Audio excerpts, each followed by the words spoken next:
continue with the Titans. Of course, they're the team that had the first overall pick in the draft. They choose to use that on Cam Ward. We see Teron Davenport, our reporter there. It must be loud at Titans camp. You got the hand over the ear. I love to see it. What should we know about? They've been on the field for, what, about an hour now? Yeah, it is live, and we are on live. And I tell you what they're trying to do is just see how Cam Ward could respond to a game-like situation in the stadium. So they have the fans crank up the noise and cheer a lot, and they're working on a silent count just to get ready for what they may see on the road. And, I mean, for their sake, hopefully it won't be too loud when they're on offense here at Nissan Stadium during the regular season. It's interesting. You think about that fan noise there, Teron. Thanks for the report. We'll keep an eye on what's going on there, and we'll show you Cam Ward in just moments. We appreciate Teron's information. That's real. You got to crank up the noise. He's familiar, certainly, with playing in loud environments in college, but it is a different level in the NFL. What are your expectations for Cam Ward in this Titans offense? I think the biggest thing that will allow for success in year one for Cam, and this is talking about things outside of the offensive line and the playmakers around him, is understanding that just because you can doesn't mean you always should, right? Last year when you watched Miami's offense, there were elements of it that felt kind of like schoolyard football, right? Almost drawing plays up in the dirt. You can make something out of nothing. You can take your time in the pocket, dash outside of the pocket. Now, at times, we saw some of the wizardry of Cam Ward, the in and out of pocket mobility, the ability to keep his eyes down the field and also deliver absolute missiles. He's got a cannon of an arm. Playing within structure more will help him a lot at the NFL level, because while he saw some very good defensive players during his time in his 5 seasons of college football, he's going to see the biggest, fastest, strongest, and smartest players at the NFL level, that some of that razzle-dazzle stuff won't always work as effectively. They did everything they could, Adam, really fast to add some pieces that could help. The O-line, guard Kevin Zeitler, offensive tackle Dan Moore Jr., Tyler Lockett, Van Jefferson at the wide receiver positions. Well, the offensive line, Laura, you're right, was a priority for this team to upgrade, because the offensive line was very loose and shaky last year. But the other thing that's interesting here is that you have the head coach in Brian Callahan, who previously has worked with a lot of former #1 overall draft picks. He's worked with Peyton Manning. He's worked with Matthew Stafford. Pretty good. He's worked with Joe Burrow. Pretty good. And now he gets the chance to work with another #1 overall pick in Cam Ward. So Brian Callahan, the Titans head coach, can draw from the experiences of working with gifted elite quarterbacks in the past, and that's what they believe this young man is, a gifted elite quarterback who has the #1 overall pick in this year's draft, is going to bring stability and productivity to the Titans franchise with an improved offensive line, with the right coaching, and he should make the Titans more relevant than they've been in recent seasons. You know, what makes Cam special, remember when I believe Tennessee reporters asked him what he was going to do once mini camps were over? And he said, well, he used some expletives that I can't use here on TV. But he said, look, it's going to be pretty simple. I'm going to throw the football. I'm going to get in the playbook. And I'm going to get myself prepared for training camp. That's all that this young man has been in terms of from his journey from Incarnate Word to Washington State to Miami to now here. And nothing will change with him. And we talk about all the time about makeup, football character, personal character, being the key ultimately to success in terms of what you can control. And he has all that. And there's a lot of new pieces here to kind of like come together in Tennessee. But I'm telling you, this kid is a very unique leader. Every single coach that has ever coached him talks about it. The players talk about it. The players in Tennessee are already talking about it. It's going to take a lot to knock this young man off track. A lot. And it won't be himself. And they have a new quarterback in Cam Ward, and they also have a new general manager in Mike Borgonzi. And Mike Borgonzi came from Kansas City. And the very first time that Mike Borgonzi got to watch Cam Ward throw live was at his private workout for the Titans. And it wasn't so much the arm talent that reminded him of Patrick Mahomes, but it was the instinctual feel and how he viewed the field, his vision, that reminded him of the quarterback that he came from in Kansas City. The fact that there's any comparisons at all gives you a sense of what they're expecting from Cam Ward in Tennessee. I love that. Tim Hasselbeck is in Nashville. Tim, just even watching Cam on the field, this is our live video. That's why it might move around a little bit, might dance around a little bit. I realize this is maybe a small sample size for people, but I'm always impressed by the way he commands attention. He just looks like he belongs, if that makes sense. What do you hear just being in Nashville and your own assessment of Cam Ward and the future of this team? Laura, it's funny you bring that up because as I'm watching him, I'm looking at it and saying, like, there is a way he carries himself that's like an authentic confidence that he has. And I think that it was part of what Lou was referring to and what, what Adam's referring to in terms of, Mike Borgonzi seeing him and, like, just the way you carry yourself on the field, how you communicate with your teammates, how you interact. I mean, look, that's a big part of being a quarterback. And so I think there's a lot that have given the Titans optimism in terms of how they expect him to play. He's leaving college between the stops that Lou mentioned, 3 different stops. You're looking at like nearly 2,500 pass attempts at the collegiate level. Like that is a massive amount, especially when you compare to guys that are, 1 or 2 year starters, a certain place. And so I think there's been a lot to evaluate. I think he's comfortable playing the position because of time on task. And as was referenced in terms of Brian Callahan and his confidence coaching the position, he should. Like, that's how he's been raised, is to coach the position. He's going to have to do it because they don't have a veteran, with much playing experience in the quarterback room. I think that's a factor. But Brian Callahan's going to have to dig in, and Cam Ward is going to end up getting the reps, and I think they should be optimistic about what they've seen so far. I mentioned those Steelers. Let's bring in Brooke Pryor, our Steelers reporter, with all the latest there. There's a lot of action at Steelers camp. We've talked to you a lot this week, Brooke, on ESPN. Give us the latest that we should know about today. What should we look out for when we go live to that field? Well, Laura, Mike Tomlin says that the real training camp won't start until pads come on Tuesday, but we can still learn real information in football and shorts.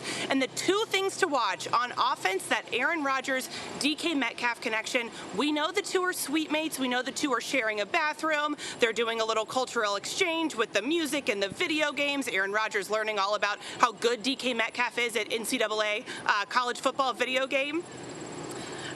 And because of that, they are now developing chemistry on the field. First day, Rodgers was only 1 of 4 when he was targeting DK Metcalf. Second day, hit him for a touchdown on his first pass attempt. So, turns out that rooming situation is working out well. And number 2, keep an eye on Jalen Ramsey, because while we know he is a lifelong cornerback, look for him to play primarily in the slot, in nickel, because Mike Tomlin wants all 3 of his corners on the field all the time. They want to man up with anybody, anywhere, anytime. So look for Darius Slay, Jalen Ramsey, and Joey Porter Jr., who, by the way, his dad, Joey Porter Sr., got announced as being inducted into the Steelers Hall of Fame earlier today on Joey Porter Jr.'s birthday. So, family affair here in Latrobe, Laura. I absolutely love it. Thanks to Brooke. There's a lot to unpack there, so we'll get back to it. I was curious about Jalen Ramsey's position, how they'd use him. We'll talk about that in a little bit. Lewis loves it, so we got to get to it. Thanks to Brooke. We'll see you in just a moment. Let's bring in Lindsay Theory now. Little change up there with our reporters, and now we go to Cowboys training camp in Oxnard, where Lindsay gives us the latest. What's going on there, Linz? Anything crazy happening with Jerry Jones yet? You know, it's always a crazy day at Cowboys training camp, Laura. It should be about practice, but we're still going to talk about Micah Parsons and how he's not at practice because he's awaiting a contract extension. Micah Parsons has been here, like I mentioned. He has been holding tackling dummies, and a lot of his teammates are now kind of getting in the conversation. Let's go with quarterback Dak Prescott. He says he doesn't know if there's a correct way for this situation to be handled, but he says Micah Parsons is doing a great job. He's here. He's engaged with his teammates. Dak saying he does think a deal should get done, and he has some historical perspective to offer, saying he does think it absolutely will get done. As for teammate CeeDee Lamb, his biggest advice to Micah Parsons, do not engage in the media game with Jerry Jones. He says it is not a fun game to be played. He also thinks that Micah Parsons should get a deal, but as for himself, CeeDee Lamb says he is no longer going to be indulging in any of the craziness around here. Laura? Yeah, CeeDee was the one that when Jerry and him were kind of negotiating a little publicly, he tweeted the LOL laugh out loud. Yeah. So, yeah, I guess, yeah, he's saying don't do that. Thanks to Lindsay. Brian, I know that you are familiar with the situation around here, having been a Cowboy, but now as a head coach, can you tell me what it's like to go through training camp with a contract situation and what the latest is with Micah Parsons? Yeah, we've been through this the last couple of years, Lindsay. It happens. It's the nature of football. These things generally get worked out, and that's what we're anticipating. It's going to get worked out. But at the time right now, we're doing some great things on this football field, and I love how our guys are coming together, but more importantly, how they're competing. Your first season as head coach, what would you like to put your stamp on as you guys get going really here in training camp? Just incredibly competitive training camp, number one. We want it to be very, very physical. Our guys are doing that right now. Tomorrow, obviously, the pads go on, so we'll be excited about that. But I would say those would be the two things. Watch these guys compete every day and then watch them play football the right way, the way it's supposed to be played, which is extremely physical. You've been the offensive coordinator the last 2 seasons. Now as the head coach, you're actually changing the offense up a little bit. Can you tell us more about that? Yeah, I mean, I'm not going to give away too many secrets, but would you please? Yeah, I mean, that's what the world wants to know. Again, we're adjusting a few things. We've got great players. We have to figure out how to use them. But at the end of the day, when you watch us play this year, it will look a little bit different. And we're excited about that. And the guys have bought in terminology. A lot of that stuff's the same, but the way we play the game will look a little bit different. Dak Prescott in his 10th season, what would you like to see from him? Just find ways to win games. He doesn't have to do it all by himself. We're going to have a great defense. Obviously, we have great special teams. We're going to run the hell out of the ball. I'm excited about that, the way the line's coming together, the backs that we have. But his job is to win games. And when you win games, the quarterback, you usually are having a pretty good year. Dak's talked about championships. You've talked about a championship standard at practice. What is the first step to getting back towards a championship? Doing it every day. We compete every day. We try to throw the best practice in the world, do it better than it's ever been done before. Do we do that every day? No. 2 days ago, we had a really good practice, but we got to come out today with all the fans being out here at opening ceremonies and do it again. But if you don't throw the best practice in the world, then you look at yourself in the mirror, you say, hey, we didn't do it, but the next day we're expecting that we do it. Brian, thanks for the time today. Thank you. Rome, day 4 of training camp practices in the books. We've seen the intensity of what a Ben Johnson practice looks like. How does it feel for a player? I think it's definitely intense. I feel like that's the best way to describe it. Being out there, the effort and the intensity of it, it's at a high standard, and I think that's going to, put us in the right spot. Take us back to day 1. We saw the offense get kicked off during a drill because of a pre-snap procedural error. What was that like for players, and how much does that make you adhere to the details going forward? It was a wake-up for sure. I think, it helps us realize that, every moment counts. Every drill that we're operating in counts. We're trying to make it as game-like as possible. So, getting up to speed and getting this offense rolling, that's part of it, and something that we, took on the shoulder and went forward. So yesterday, tough red zone period for the first team offense. You bounce back in the 2-minute drill, carrying that over to Saturday, being able to be on the receiving end of a Caleb Williams touchdown. Walk us through what that entailed and how you guys were able to get on the same page. Yeah, I think it's just, continued effort and continued, practice towards it, continued belief in one another. Obviously with the period we had yesterday, we kind of have a chip on our shoulders. Okay, let's go, make something happen today. And, in that, 2-minute situation turn red zone situation, we were able to connect on it. Just continue to believe in each other and being on our details allowed for that play to happen. But definitely, a red zone target, need to be a red zone target, and need to make plays in the red zone and get touchdowns. That's what wide receivers do, get first downs and touchdowns. So I'm definitely looking forward to being that playmaker this year. Goals for yourself this year? Oh, I don't have the numbers exactly set, but for the team, I definitely want to make the playoffs and make the Pro Bowl personally. So those 2 are set. Cool. Thanks, Rome. Appreciate it. All right, Rome Odunze, somebody that's going to be crucially important to this Bears offense, right? Yeah. We probably haven't talked enough about him. I do want to remind everyone some of the additions that they made to do everything possible to support Caleb Williams. You have the change at head coach with Ben Johnson, Joe Tooney, the guard coming in, so much experience, Jonah Jackson, Drew Dahlman. I mean, that alone field, a remade O-line is something that should offer the protection Caleb Williams needs. No two ways about it, Laura. Last year, he took the most sacks of any individual quarterback in the league. And Caleb Williams, as we talked about, some of that's going to be on him. We talked about that during the first couple of hours of our show, is that sometimes where Caleb Williams is playing with a bit more urgency and being comfortable taking a layup as opposed to going for the home run. But this offensive line is going to give him such a more credible snapshot of exactly the kind of player that Caleb Williams can become at the NFL level. All the skills are in place, but the infrastructure last year was dramatically overestimated by people like myself going into his rookie season. 3 veteran offensive linemen who are more talented than the players that they are replacing this past season, but also just bring a little bit more. Joe Thuney has seen so much in his career. The guy's played like 1,000 Super Bowls. There's not many curveballs you can throw the way of Joe Thuney, both on and off the field, that he has not seen. I think the leadership, the poise, the demeanor of this offense will be so much steadier going into the season compared to where it was last year, where, as it turned out, it was a bit of a house of cards. So Caleb Williams, Rome Odunze, we began that segment with a bit of a fantasy football promo. They are 2 of the most popular fantasy breakouts for this season, I think with good reason behind it. Love it. Add them to your team, people. Get them in your draft. Go ahead, Adam. Well, this is a team that is built so much around Caleb Williams right now. They've invested. They hired Ben Johnson because they need to turn Caleb Williams into a quarterback. They added 3 quality offensive linemen, and Joe Thuney from the Chiefs, Jonah Jackson from the Rams, Drew Dahlman from the Falcons, to help protect Caleb Williams. They drafted Colston Loveland, the tight end from Michigan, in the first round because of Caleb Williams. Everything is built around Caleb Williams and the type of quarterback he can be and what he can do.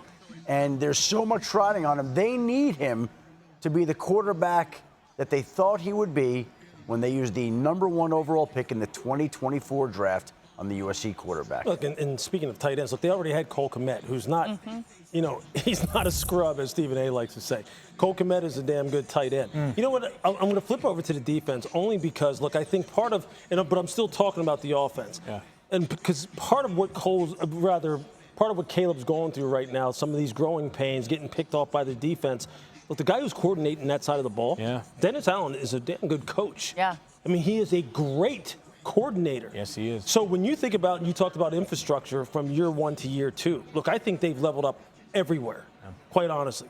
And the feedback that they're going to get from the defensive side of the football, meaning the entire offensive staff, Ben Johnson, JT Barrett, the quarterback coach, is going to be invaluable in terms of helping Caleb Williams develop and kind of giving them some feedback about, hey, look, this is what we're seeing from a defensive perspective. The kind of things that's giving him troubles, the kind of things we're telling our guys, hey, look, when we're kind of gaming our own offense, these are the kind of pressure points we want you to put on this young quarterback. So this is like a total team effort in terms of trying to get number 18 on your screen up to speed. Because as I said in the first hour, there's a huge national fan base following the Chicago Bears, and there's a huge national fan base that follows the Washington Commanders. And they're looking at Jaden Daniels, and they're going, hey, Ben Johnson, we want some of that. We want some of what that guy's giving that city. As a reminder to people, the Bears could have chosen Jaden Daniels. That's right. Instead, the Commanders get him at #2 overall, and Caleb was the #1 overall pick. Go ahead. Yeah, organizational credit probably due here as well. We've mentioned some of the names, but there was no expense spared this offseason on the coaching staff front, right?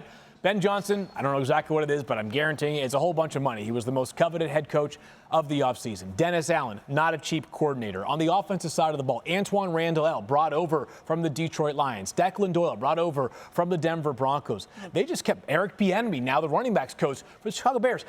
They don't disclose the books of how expensive every coaching staff is. This has got to be one of the more expensive, which it's not exactly, you get what you pay for, but pretty reasonable belief, I think, that this team is a much steadier group really at every facet. And I applaud them opening up the checkbook here to collect a coaching staff that seems on paper to be very, very strong. Yeah, it's a good point. They also pilfered a lot of those people from Detroit. So it's interesting how different Detroit's staff will look. The Eagles don't even like when you say defending Super Bowl champs because as you see Saquon Barkley on the field, they know how difficult it is to repeat. Jalen Hurts, the quarterback, he's not satisfied. He wants more.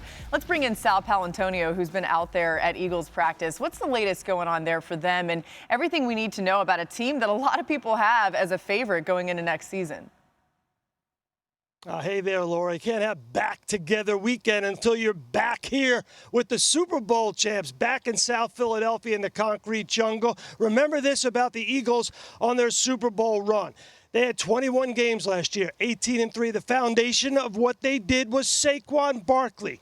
He had 436 carries last year, the most in his career. He went out and he talked to Edgerrin James, Marshall Faulk, 2 Hall of Famers, asked for their advice. They told him to take his foot off the gas pedal a little bit. So I had a one-on-one with Nick Sirianni this morning, and I asked him to how do you find the balance of getting Saquon Barkley the rest and getting him ready for 2025. Here was his answer. Yeah, we go through that with every one of our players.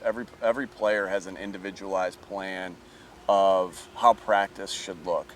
When we get into the games, we have to do the things that we need to do in game to win the game. Like I always say, if we need to throw it 50 times, we got to throw it 50 times. And if we need to hand it to Saquon 50 times, we can do that as well. Saquon's obviously a big part of this team and awesome teammate, an awesome player, and we'll do the things we need to do Monday through Saturday to get him ready to go on Sunday and try to win the game however we need to.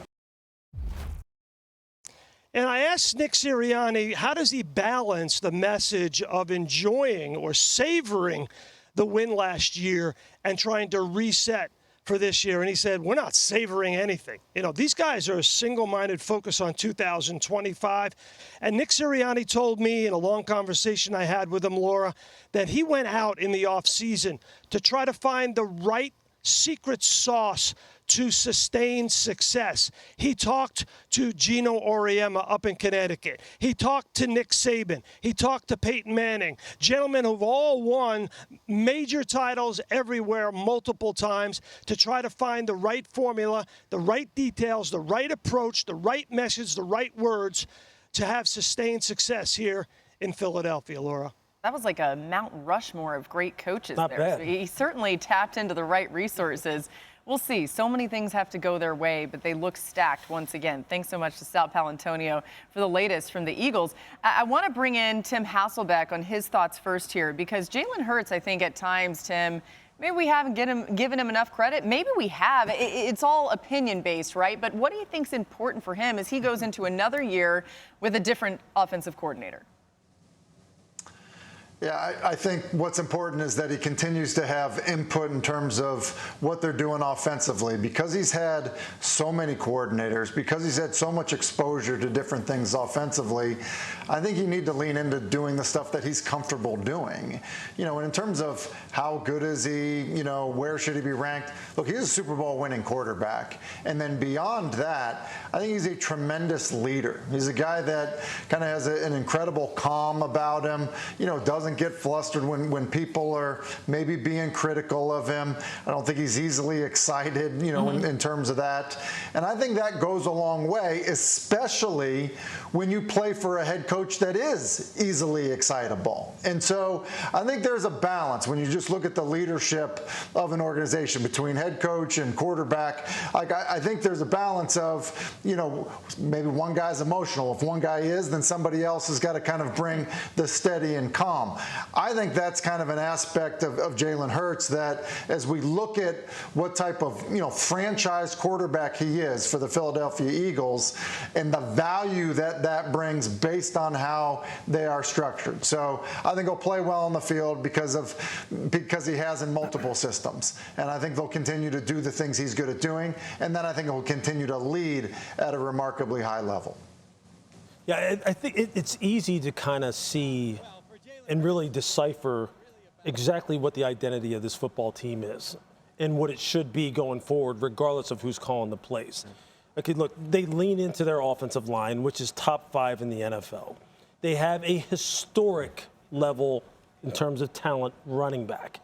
That's easy. Okay, and let's just say this. Look, for all the brain power that they lose, obviously with Kellen Moore going and becoming a head coach, who really leans into the strengths of this offense and minimize their weaknesses. Remember who does come back. You know, in addition to Nick Sirianni, Jeff Stoutland is still a Hall of Fame offensive line coach who is still running the show there for them up front. That is huge. You cannot discount the amount of sway that he likely has within offensive meeting rooms and on game day about, hey, look, this is what I'm saying. My boys are controlling this thing. We don't need to put it up in the air. Just keep feeding 26 and letting these big boys up front control this game. And then on the defensive side, look, we said the same thing about how in Chicago, right, how Dennis Allen would help out the offensive staff. Look, Vic Fangio has a world of experience. He's home. He's where he belongs. He's got that young group of defenders to work with. And when they get in those staff meetings, look, I'm sure that things are kind of humming along pretty smoothly despite some of the changes. And I think that just trickles down to this roster. And on top of it, look, we all have listened to Jalen Hurts, and we've seen what kind of leader this guy is.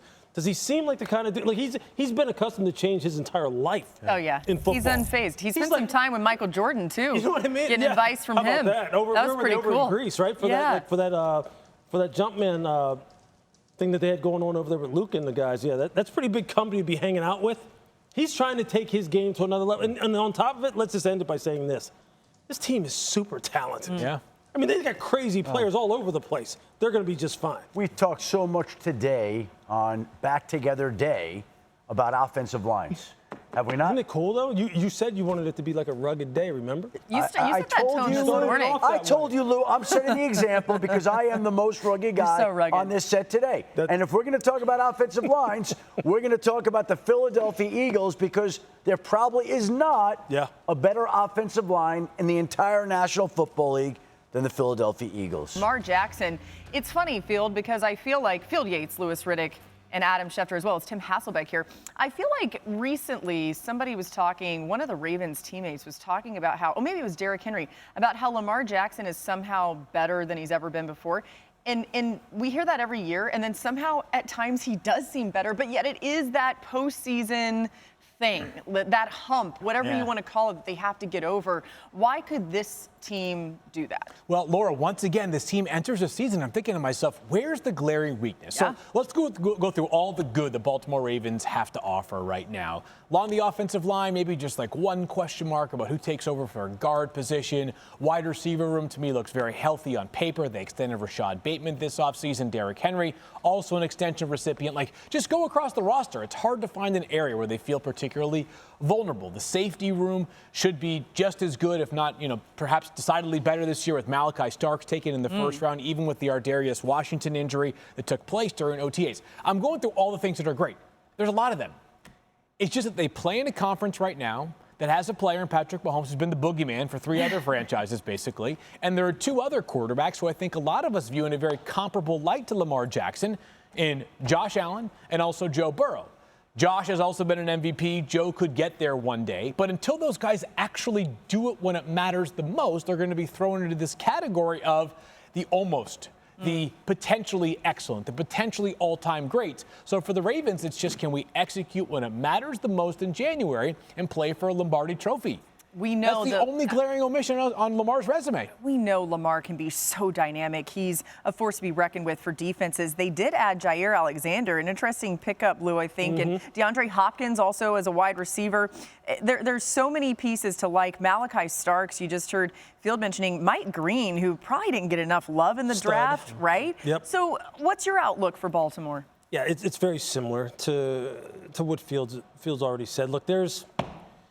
Look, the thing that they really wanted to do was obviously maybe add another piece at wide receiver, and D-Hop brings that. All right, they get back this year Keaton Mitchell at running back along with Derrick Henry and Justice Hill. Keaton Mitchell, if you remember, John Harbaugh told us, had he not gotten hurt, Keaton Mitchell was really the secret weapon for them at running back because of just how explosive this guy is. He takes their explosive component or that explosive factor up a whole nother notch, so they got stronger there. On defense, look, corner was a big problem for him last year, especially early on in the season. And communication was a big problem, and that's why they wound up moving Kyle Hamilton from nickel back to safety, and everything calmed down. So going into this year, you're kind of like sitting around, you're going, okay, we're set there, we're set. Zach Orr as defensive coordinator, another year to now he's comfortable. Todd Munkins is trying to tweak his play calling in the biggest moments to make sure he's extracting maximum value out of this football team. This comes down to the players, when the playoffs start, they get past the divisional round, maybe they can get into the AFC title game. In those crucial moments, that guy on your screen, number 8, kind of looking around the huddle and going, look, we've been here now. Let's just do what we've done to get here, because that's been good enough. Right. Yeah. It's been good enough. We don't have to do anything different. I don't have to scramble around and try to buy time and have like one of those 5-6 second drop back passes to where I expose the ball and put it on the ground in bad weather up there in Buffalo and kind of like just squander away opportunities. Look the ball in when I throw it to you. Sure. Communicate on the back end on defense. Don't give up any dumb plays. And they'll get to where they want to get to. Right. Tim, at least they'll have a shot. Tim, we just saw Derrick Henry on the screen, which, by the way, seeing Derrick Henry up against other really large humans and he still looks bigger than everybody always makes me laugh. Derrick Henry, though, Tim, another year in this offense as well. How much do you think that can improve what we'll see out of Baltimore? He was better than at least I was anticipating him being going to a new system. Look, and then you add the threat of other, guys as runner, their different style. Obviously, Lamar, part of that. That's a big deal. Lamar's growth as a passer has helped Henry as a rusher, helped the offense in general. Look, I couldn't agree with Lou more in terms of the idea of all right, but when it matters the most. Look, this is a team that they're a double-digit win team when you talk about the regular season. That is the expectation. I think the thing that's difficult is the season is a marathon, and it almost feels like Baltimore as we are at back together weekend here, that it's a formality. It's a marathon, but it's just a formality that you have to go through. Because if they win 14 games, it really doesn't matter. Yeah. Because what matters is what they do in the postseason.